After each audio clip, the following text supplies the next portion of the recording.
2 ದಿವಸಕ್ಕಿಂತ ಮುಂಚೆ ನನ್ನ ಕಾಶಾ ದೊಡ್ಡಪ್ಪ ನನ್ನ ತಂದೆ ಅಣ್ಣ ತೀರಿಯೋದ್ರು. ಒಂದು 2-3 ದಿವಸಕ್ಕಿಂತ ಮುಂಚೆ ಅಷ್ಟೇ. ನಾನೊಂದು 2-3 ಕಾರ್ಯಕ್ರಮಗಳ ಶೆಡ್ಯೂಲನ್ನು ಒಪ್ಕೊಂಡು ಆಗಿದೆ. ನನಗೆ ಬೆಳಿಗ್ಗೆ 10 ಗಂಟೆ ಆಗುವಾಗ ನಾನು ಇಲ್ಲಿ ಏಳುವಾಗ ನನಗೆ ಫೋನ್ ಬಂತು. ಈಗ ಆ್ಯಸ್ ಅ ಫ್ಯಾಮಿಲಿ ಮ್ಯಾನ್ ಆಗಿ ಮಕ್ಕಳ ಜೊತೆ ನಿಮ್ಮ ಒಂದು ಟೈಮ್ ಯಾವ ಥರ ಇರ್ತದೆ? ಈಗ ಸಂಡೇ ಈಗ ಸಾಮಾನ್ಯವಾಗಿ ಮಂಗಳೂರಿನಲ್ಲಿ ಒಂದು ಬೀಚಿಗೆ ಹೋಗುವಂಥದ್ದು, ಒಳ್ಳೆ ಒಂದು ತುಳು ಸಿನಿಮಾ ಬಂದರೆ ತುಳು ಸಿನಿಮಾ ಕರ್ಕೊಂಡು ಹೋಗುವಂಥದ್ದು, ಅಂಥ ಸೌಭಾಗ್ಯಗಳು ಸಿಗ್ತಾವ ಈ ಬಿಸಿ ಕಷ್ಟ. ಪಾಪ ಮಕ್ಕಳು ಸಫರ್ ಆಗ್ತವೆ. ನನ್ನ ಕಾರ್ಯಕ್ರಮಗಳಿಂದ ಆಗಿಲ್ಲ. ನನಗೆ ಒಂದು ಕಡೆ ನಾನು ಒಂದು ಸಲ ಒಂದು ವೇದಿಕೆಯಲ್ಲಿ ಅದು ಭಾವನಾತ್ಮಕವಾಗಿ ಹೇಳಿ ಹೋಯಿತು ನನಗೆ, ಅದನ್ನು ಹಂಚ್ಕೊಳ್ಳೋದಿಲ್ಲ. ಆದರೆ ನಾನು ಪುಣ್ಯವಂತ ಅಂತ. ನಾನು ಅವರಿಗೆ ಟೈಮ್ ಕೊಡ್ತಾ ಇಲ್ಲ, ಅವರು ನನಗೆ ಟೈಮ್ ಕೊಡ್ತಾ ಇದ್ದಾರೆ.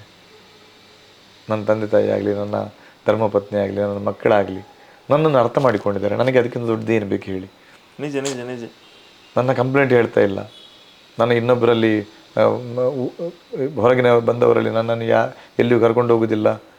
ನನ್ನ ತಂದೆ ನನ್ನನ್ನು ಎಲ್ಲಿ ಕರ್ಕೊಂಡು ಹೋಗೋದಿಲ್ಲ. ಎಷ್ಟು ಸಣ್ಣ ಮಕ್ಕಳಾದರೂ ಕೂಡ ಇಲ್ಲ, ನನ್ನ ತಂದೆ ಒಳ್ಳೆಯ ಕಾರ್ಯ ಮಾಡ್ತಾ ಇದ್ದಾರೆ. ನಾನು ತಿರುಗಾಡಿಕೊಂಡು, ನಾನು ಒದ್ದಾಟ ಮಾಡಿಕೊಂಡು ಯಾರ ಫ್ರೆಂಡ್ಸ್ ಜೊತೆ ಲೇಡೀಸ್ ಬಾರ್ಗಳಲ್ಲಿ ಅಥವಾ ಜೆಂಟ್ಸ್ ಬಾರ್ಗಳಲ್ಲಿ ಕೂತ್ಕೊಂಡು ಅಥವಾ ಪಬ್ಗಳಲ್ಲಿ ಕೂತ್ಕೊಂಡು ನಾನು ಟೈಮ್ ಹಾಳು ಮಾಡ್ತಾ ಇಲ್ಲಲ್ಲ ನನ್ನ ಜೀವನವನ್ನು. ನಿಜ. ನನ್ನ ಪ್ರತಿಯೊಂದು ಸಮಯವನ್ನು ನಾನು ಎದ್ದ ನಂತರ ಪ್ರತಿಯೊಂದು ಕ್ಷಣವನ್ನು ನನ್ನ ಸಮಾಜಕ್ಕೋಸ್ಕರ ನಾನು ಇಡ್ತಾ ಇದ್ದೇನೆ. ಅವ್ರು ನೋಡ್ತಾ ಇದ್ದಾರೆ, ಕಣ್ಣಾರೆ ನೋಡ್ತಾ ಇದ್ದಾರೆ. ನಾನೇನಾದರೂ ಶೋಭಾಜಿ ಮಾಡಿಕೊಂಡು ನನ್ನ ಸಮಯವನ್ನು ತಿರುಗಾಟ ಮಾಡಿಕೊಂಡು ನಾನು ಒಬ್ಬನೇ ಇದ್ದರೆ ಅದೊಂದು ವಿಚಾರ ಬೇರೆ. ಕರೆಕ್ಟ್. ನಾನು ಏನು ಮಾಡ್ತಾ ಇದ್ದೇನೆ? ಒಂದು ಕಾರ್ಯಕ್ರಮ ಕೊಡ್ತಾ ಇದ್ದೇನೆ, ಸಾರ್ವಜನಿಕವಾಗಿ ನನ್ನ ಜೀವನ ಇದೆ. ಅದನ್ನು ಅರ್ಥ ಮಾಡಿಕೊಂಡಿದ್ದಾರಲ್ಲ, ನನಗೆ ಅದಕ್ಕಿಂತ ದೊಡ್ಡ ಸಂಪತ್ತು ಏನು ಬೇಕು ಹೇಳಿ? ಖಂಡಿತ. ನನ್ನ ತಂದೆ ತಾಯಿ ಪ್ರತಿ ಬಂದವರಲ್ಲಿ ಅಯ್ಯೋ ಪಾಪ ನನ್ನ ಮಗ ಎಷ್ಟು ಊಟ ಮಾಡಿದ್ನ, ನೀರು ಕುಡಿದ್ನ, ಅದೆಲ್ಲ ಕೇಳುವಾಗ ನಮಗೆ ಕರಳಿ ಹಿಂಡಿ ಬರುತ್ತೆ ಅಂತ. ಅವರಿಗೆ ಆ ಕಾಳಜಿಯನ್ನೆಲ್ಲ ನೋಡುವಾಗ ಅವರು ನಮಗೇನು ಕೊಡಬೇಕಾಗಿಲ್ಲ. ಆ ಚಿಂತನೆಗಳಿದೆ ಅಲ್ಲ, ನಾನು ಮಾಡುವ ಒದ್ದಾಟಗಳ ಮಧ್ಯೆ ಬೇರೆ ದೃಷ್ಟಿಕೋನದಲ್ಲಿ ಬೇರೆ ಮಕ್ಕಳನ್ನು ತಂದೆ ತಾಯಿಗಳು ಹೇಗೆ ನೋಡ್ತಾರೆ? ಈಗ ಅವರ ಮಕ್ಕಳು ಏನಾದರೂ ಬೇರೆ ಆಟ ಆಡಿಕೊಂಡ, ಇನ್ನೊಂದು ನಾನು ಹಾಗೆ ಹೇಳಿದಾಗೆ ಬೇರೆ ಬೇರೆ ರೀತಿಯಲ್ಲಿ ದುರ್ವಿನಿಯೋಗ ಮಾಡಿಕೊಂಡಿದ್ದರೆ ಅವ ಎಲ್ಲಾದರೂ ತಿರುಗಾಟದಲ್ಲಿ ಇರಬೇಕು. ಎಲ್ಲಿದ್ದಾನೆ ಯಾರಿಗೂ ಗೊತ್ತು. ಹಾಗೆ ಮಾಡಿಕೊಂಡು ಅಂದರೆ ಹಾಗೆ ಹೇಳೋದನ್ನು ಕೂಡ ಕೇಳಿದ್ದೇನೆ. ನನಗೆ ಅದೊಂದು ಹೆಮ್ಮೆ ಅಲ್ಲ, ಅದು ನನಗೆ ಸಾರ್ಥಕತೆ.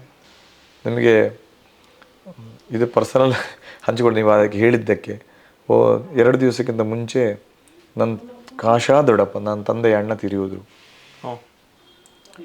ಒಂದು 2-3 ದಿವಸಕ್ಕಿಂತ ಮುಂಚೆ ಅಷ್ಟೇ.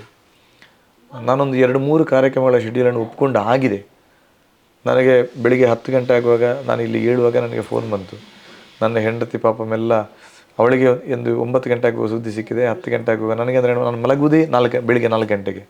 ನಮ್ಮ ಯಕ್ಷಗಾನ ಮುಗಿಸಿ ಬಂದು ಮಲಗುವುದೇ ಬೆಳಿಗ್ಗೆ 4 ಗಂಟೆಗೆ. ಅದನ್ನು ನೋಡಿ ನನ್ನನ್ನು ಎಬ್ಬಿಸ್ಲಿಕ್ಕೆ ಅವರು ಹೆದರ್ತಾರೆ ಪಾಪ, ಅಷ್ಟಾದರೂ ಮಲಗಲಿ ಅಂತ. 9 ಗಂಟೆ ಹೀಗೆ ಆಗಿದೆ ಅಂತೆ ಅಂತ.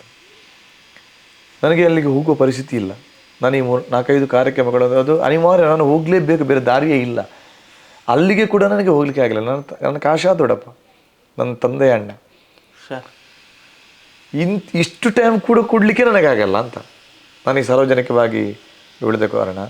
ಆದರೆ ನನ್ನ ಫ್ಯಾಮಿಲಿಯವರು ಅದನ್ನು ಅರ್ಥ ಮಾಡ್ಕೊಡ್ತಾರೆ. ಈಗ ನನ್ನ ಚಿಕ್ಕಪ್ಪಂದರಾಗಲಿ ಅಣ್ಣಂದರಾಗಲಿ ಬೈಜಿ ಒಡೆನ ಬೋದಿಪ್ಪ ಆಗಲ್ಲ. ನನ್ನ ಬಗ್ಗೆ ಅವ್ರಿಗೆ ಗೊತ್ತು, ನಿಮ್ಮ ಕೆಲಸ ಕಾರ್ಯಗಳ ಬಗ್ಗೆ ನೋಡ್ತಾ ಇದ್ದಾರೆ ಅವರು. ನನಗೆ ಗೊತ್ತು. ನಾನು ಒಂದು ವೇಳೆ ಬಾರದೇ ಇದ್ದರೆ ನಾನು ಯಾಕೆ ಬರಲಿಲ್ಲ ಅಂದರೆ ಏನಾದರೂ ಒಂದು ಒಳ್ಳೆಯ ಕೆಲಸ ಮಾಡ್ಕೊಂಡಿರ್ತಾನೆ ಅಂತೇಳಿ ಅವರಿಗೆ ಖಂಡಿತ ಗೊತ್ತು, ನಮ್ಮ ಇಡೀ ಫ್ಯಾಮಿಲಿಗೆ. ಆದ ಕಾರಣ ನನಗೆ ಆ ನೋವಿದೆ, ಹೋಗ್ಲಿಕ್ಕೆ ಆಗಿಲ್ಲಲ್ಲ. ಅಷ್ಟು ಟೈಮ್ ಕೂಡ ನನ್ನ ದೊಡ್ಡಪ್ಪನನ್ನು ಕೊನೆಯ ಪಕ್ಷ ಆದರೂ ನಾನೊಂದು ಮುಖ ಆದರೂ ನೋಡ್ಬೋದಿತ್ತಲ್ಲ ಅಂತ ಒಂದು ನೆಮ್ಮದಿ ಅಂತ ಹೇಳಿದ್ರೆ, ಮುಂಚಿನ ದಿವಸ ಅವ್ರು ತೀರಿ ಹೋಗೋದು ಮುಂಚಿನ ದಿವಸ ನಾನು ಹೋಗಿ ಅವರನ್ನು ಸ್ವಲ್ಪ ಮಾತಾಡಿಸಿ ಬಂದಿದ್ದೇನೆ. ಆ ಕಡೆ ಹೋಗ್ಲಿಕ್ಕಿತ್ತು ನನಗೆ. ಕ್ಷಣದಲ್ಲಿ ಮಾತನಾಡುವ ಒಂದು ಹೌದು, ಕೊನೆಯ ಕ್ಷಣದಲ್ಲಿ ನನ್ನ ಪರಿಚಯವೂ ಸಿಕ್ಕಿದೆ ಅವರಿಗೆ. ನನ್ನ ತಲೆ ಮುಟ್ಟಿ ಆಶೀರ್ವಾದ ಮಾಡಿಬಿಟ್ಟಿದ್ದಾರೆ ಆ ದಿವಸ. ಅದು ನೆಮ್ಮದಿ. ಅಂದರೆ ಇಂಥ ಸಂದಿಗ್ಧತೆಗಳು ಕೂಡ ನನಗೆ ಇದೆ ಅಂತ. ಅಂಥ ಸಂದರ್ಭದಲ್ಲಿ ಕೂಡ ನಾನು ಕಾರ್ಯಕ್ರಮಗಳಿಗೆ ಎಲ್ಲಿ ಹೋಗಬೇಕು ಅಲ್ಲಿ ಹೋಗಿದ್ದೇನೆ. ಅದಕ್ಕಿಂತ ಜಾಸ್ತಿ ಒಬ್ಬ ಮನುಷ್ಯನಾದ ನನಗೆ ಏನು ಮಾಡಲಿಕ್ಕೆ ಸಾಧ್ಯ ಹೇಳಿ? ಸತ್ಯವನ್ನು ಹೇಳುದು ನಾನು. ಈಗ ನಾನು ಹೋಗದ ಸತ್ಯ. ಈಗ ನಮ್ಮ ಊರಿನವರು ಎಲ್ಲರೂ ಅಲ್ಲಿ ಸೇರಿದ್ರು ನನ್ನ ದೊಡ್ಡಪ್ಪನ ಮರಣ ದಿವಸ. ನನಗೆ ಹೋಗ್ಲಿಕ್ಕೆ ಆಗಿಲ್ಲ. ಊರವರಿಗೂ ಗೊತ್ತು, ಪಟ್ಲ ಯಾಕೆ ಬರಲಿಲ್ಲ ಅಂತ ಕಂಪ್ಲೇಂಟ್ ಆಗಲ್ಲ ಅಂತ. ಅವರಿಗೆ ಆ ಸಮಸ್ಯೆಗಳು ಗೊತ್ತು.